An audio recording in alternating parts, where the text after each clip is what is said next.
Reproductive health में एक important topic है जिसका नाम है इनफर्टिलिटी। इनफर्टिलिटी किसे कहेंगे इसको समझ लीजिए। अगर कोई कपल अनप्रोटेक्टेड सेक्स के बाद भी not able to produce children, children को प्रोड्यूस नहीं कर पाता है तो उस कपल को क्या कहेंगे? इनफर्टाइल। इसको याद रखेंगे। अगर इनफर्टिलिटी की समस्या हो गई तो उस कपल को क्या करना चाहिए? उसको डायग्नोसिस और करेक्शन के लिए कहां जाना चाहिए? Infertility clinic. तो बहुत सारा इनफर्टिलिटी क्लिनिक जो है अर्बन एरियाज में, मेट्रोपॉलिटन सिटीज में क्या है? अवेलेबल है। वो कौन सा टेक्नोलॉजी यूज करती है? तो ART, जिसको कहते हैं असिस्टेड रिप्रोडक्टिव टेक्नोलॉजी। ये दो प्रकार का होता है। एक ए में देखिए इन विट्रो फर्टिलाइजेशन सुन रखा होगा, दूसरा इन विवो फर्टिलाइजेशन।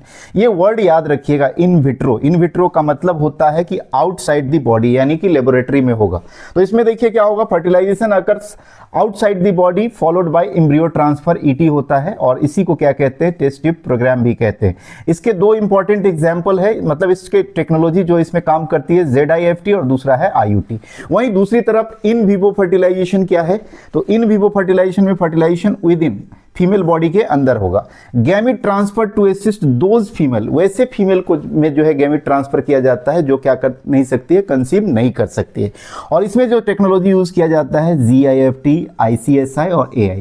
आपको कमेंट करके बताना है इस तीनों का फुल फॉर्म क्या होता है। शॉर्ट में इतना ही, लॉन्ग के लिए सब्सक्राइब करें बिहारी बायोलॉजी।